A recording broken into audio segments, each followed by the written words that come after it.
I spent the following day roaming through the valley. I stood beside the sources of the Aveyron, which take their rise in a glacier that with slow pace is advancing down from the summit of the hills to barricade the valley. The abrupt sides of vast mountains were before me. The icy wall of the glacier overhung me. A few shattered pines were scattered around. And the solemn silence of this glorious presence chamber of imperial nature was broken only by the brawling waves or the fall of some vast fragment. The thunder sound of the avalanche or the cracking reverberated along the mountains of the accumulated ice which, through the silent working of immutable laws, was ever and anon rent and torn, as if it had been but a plaything in their hands. These sublime and magnificent scenes afforded me the greatest consolation that I was capable of receiving. They elevated me from all littleness of feeling, and although they did not remove my grief, they subdued and tranquilized it. In some degree also they diverted my mind from the thoughts over which it had brooded for the last month. I retired to rest at night, my slumbers, as it were, waited on and ministered to by the assemblance of grand shapes which I had contemplated during the day. They congregated round me, the unstained, snowy mountain top, the glittering pinnacle, the pine woods and ragged bare ravine, the eagle, soaring amidst the clouds. They all gathered round me and bade me be at peace. Where had they fled when the next morning I awoke? All of soul inspiriting fled with sleep, and dark melancholy clouded every thought. See, the rain was pouring in torrents, and thick mists hid the summits of the mountains, so that I even saw not the faces of those mighty friends. Still I would penetrate their misty veil and seek them in their cloudy retreats. What were rain and storm to me? My mule was brought to the door, and I resolved to ascend to the summit of Montanvert. I remembered the effect that the view of the tremendous and ever-moving glacier had produced upon my mind when I first saw it. It had then filled me with a sublime ecstasy that gave wings to the soul and allowed it to soar from the obscure world to light and joy. The sight of the awful and majestic in nature had indeed always the effect of solemnizing my mind and causing me to forget the passing cares of life. I determined to go without a guide, for I was well acquainted with the path, and the presence of another would destroy the solitary grandeur of the scene. The ascent is precipitous, but the path is cut into continual and short windings, which enable you to surmount the perpendicularity of the mountain. It is a scene terrifically desolate. In 1,000 spots the traces of the winter avalanche may be perceived, where trees lie broken and strewed on the ground, some entirely destroyed, others bent, leaning upon the jutting rocks of the mountain or transversely upon other trees. The path, as you ascend higher, is intersected by ravines of snow, down which stones continually roll from above. One of them is particularly dangerous, as the slightest sound, such as even speaking in a loud voice, produces a concussion of air sufficient to draw destruction upon the head of the speaker. The pines are not tall or luxuriant, but they are somber and add an air of severity to the scene. I looked on the valley beneath. Vast mists were rising from the rivers which ran through it and curling in thick wreaths around the opposite mountains, whose summits were hid in the uniform clouds, while rain poured from the dark sky and added to the melancholy impression I received from the objects around me. Alas, why does man boast of sensibility superior to those apparent in the brute? It only renders them more necessary beings. If our impulses were confined to hunger, thirst, and desire, we might be nearly free. But now we are moved by every wind that blows and a chance word or scene that word may convey to us. We rest. A dream has power to poison sleep. We rise. One wandering thought pollutes the day. We feel, conceive, or reason, laugh, or weep, embrace fond woe, or cast our cares away, it is the same. For be it joy or the path of its departure still is free. Man's yesterday may near be like his morrow. Naught may endure but mutability. It was nearly noon when I arrived at the top of the ascent. For some time I sat upon the rock that overlooks the sea of ice. A mist covered both that and the surrounding mountain. Presently a breeze dissipated the cloud, and I descended upon the glacier. The surface is very uneven, rising like the waves of a troubled sea, descending low and interspersed by rifts that sink deep. The field of ice is almost a league in width, but I spent nearly 2 hours in crossing it. The opposite mountain is a bare perpendicular rock. From the side where I now stood, Montanvert was exactly opposite, at the distance of a league, and above it rose Mont Blanc in awful majesty. I remained in a recess of the rock, gazing on this wonderful and stupendous scene. The sea, or rather the vast river of ice, wound among its dependent mountains, whose aerial summits hung over its recesses. Their icy and glittering peaks shone in the sunlight over the clouds.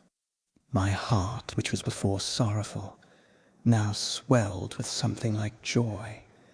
Wandering spirits, if indeed you wander, and do not rest in your narrow beds, allow me this faint happiness, or take me as your companion, away from the joys of life. As I said this, I suddenly beheld the figure of a man, at some distance, advancing towards me with superhuman speed. He bounded over the crevices in the ice, among which I had walked with caution. His stature, also, seemed to exceed that of man. I was troubled. A mist came over my eyes, and I felt a faintness seize me. But I was quickly restored by the cold gale of the mountains. I perceived, as the shape came nearer, spite tremendous, and abhorred, that it was the wretch whom I had created. I trembled with rage and horror, resolving to wait his approach, and then close with him in mortal combat. He approached. His countenance bespoke bitter anguish, combined with disdain and malignity, while its unearthly ugliness rendered it almost too horrible for human. But I scarcely observed this. Rage and hatred had at first deprived me of utterance, and I recovered only to overwhelm him with words expressive of furious detestation and contempt. "Devil," I exclaimed, "do you dare approach me? And do not you fear the fierce vengeance of my arm wreaked on your miserable head? Begone, vile insect, or rather, stay, that I may trample you to dust. And oh, that I could, with the extinction of your miserable existence, restore those victims whom you have so diabolically murdered." I expected this reception. Said the Damon. All men hate the wretched. How then must I be hated, who am miserable beyond all living things? Yet you, my Creator, detest and spurn me, thy creature, to whom thou art bound by ties only dissoluble by the annihilation of one of us. You purpose to kill me. How dare you sport thus with life? Do your duty towards me, and I will do mine towards you and the rest of mankind. If you will comply with my conditions, I will leave them, and you at peace. But if you refuse, I will glut the maw of death, until it be satiated with the blood of your remaining friends. Abhorred monster, fiend that thou art, the tortures of hell are too mild a vengeance for thy crimes, wretched devil. You reproach me with your creation. Come on, then, that I may extinguish the spark which I so negligently bestowed. My rage was without bounds. I sprang on him, impelled by all the feelings which can arm one being against the existence of another. He easily eluded me and said, Be calm. I entreat you to hear me before you give vent to your hatred on my devoted head. Have I not suffered enough, that you seek to increase my misery? Life, although it may only be an accumulation of anguish, is dear to me, and I will defend it. Remember, thou hast made me more powerful than thyself. My height is superior to thine, my joints more supple. But I will not be tempted to set myself in opposition to thee. I am thy creature, and I will be even mild and docile to my natural lord and king, if thou wilt also perform thy part, the which thou owest me. O Frankenstein, be not equitable to every other, and trample upon me alone, to whom thy justice and even thy clemency and affection. Remember that I am thy creature. I ought to be thy Adam, but I am rather the fallen angel, whom thou drivest from joy for no misdeed. Everywhere I see bliss, from which I alone am irrevocably excluded. I was benevolent and good. Misery made me a fiend. Make me happy, and I shall again be virtuous. Begone, I will not hear you. There can be no community between you and me. We are enemies. Begone, or let us try our strength in a fight in which one must fall. How can I move thee? Will no entreaties cause thee to turn a favourable eye upon thy creature, who implores thy goodness and compassion? Believe me, Frankenstein, I was benevolent. My soul glowed with love and humanity. But am I not alone, miserably alone? You, my creator, abhor me? What hope can I gather from your fellow creatures who owe me nothing? They spurn and hate. The desert mountains and dreary glaciers are my refuge.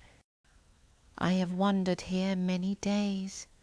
The caves of ice, which I only do not fear, are a dwelling to me, and the only one which man does not grudge. These bleak skies I hail, for they are kinder to me than your fellow beings. If the multitude of mankind knew of my existence, they would do as you do, and arm themselves for my destruction. Shall I not then hate them who abhor me? I will keep no terms with my enemies. I am miserable, and they shall share my wretchedness. Yet it is in your power to recompense me, and deliver them from an evil which it only remains for you to make so great, that not only you and your family, but thousands of others shall be swallowed up in the whirlwinds of its rage. Let your compassion be moved, and do not disdain me. Listen to my tale. When you have heard that, abandon or commiserate me, as you shall judge that I deserve. The guilty are allowed by human laws, bloody as they are, to speak in their own defense before they are condemned. Listen to me, Frankenstein. You accuse me of murder, and yet you would, with a satisfied conscience, destroy your own creature. Oh, praise the eternal justice of man. Yet I ask you not to spare me. Listen to me, and then, if you can and if you will, destroy the work of your hands. Why do you call to my remembrance, I rejoined, circumstances of which I shudder to reflect, that I have been the miserable origin and author? Cursed be the day, abhorred devil, in which you first saw light. Cursed, although I curse myself, be the hands that formed you. You have made me wretched beyond expression. You have left me no power to consider whether I am just to you or not. Begone. Relieve me from the sight of your detested form. Thus I relieve thee, my creator, He said, and placed his hated hands before my eyes, which I flung from me with violence. Thus I take from thee sight which you abhor. Still thou canst listen to me and grant me thy compassion. By the virtues that I once possessed, I demand this from you. Hear my tale. It is long and strange, and the temperature of this place is not fitting to your fine sensations. Come to the hut upon the mountain. The sun is yet high in the heavens before it descends to hide itself behind your snowy precipices and illuminate another world. You will have heard my story and can decide. On you it rests whether I quit forever the neighbourhood of man and lead a harmless life, or become the scourge of your fellow creatures and the author of your own speedy ruin. As he said this, he led the way across the ice. I followed. My heart was full, and I did not answer him, but as I proceeded, I weighed the various arguments that he had used, and determined at least to listen to his tale. I was partly urged by curiosity, and compassion confirmed my resolution. I had hitherto supposed him to be the murderer of my brother, and I eagerly sought a confirmation or denial of this opinion. For the first time, also, I felt what the duties of a creator towards his creature were, and that I ought to render him happy before I complained of his wickedness. These motives urged me to comply with his demand. We crossed the ice, therefore, and ascended the opposite rock. The air was cold, and the rain again began to descend. We entered the hut, the fiend with an air of exultation, I with a heavy heart and depressed spirit.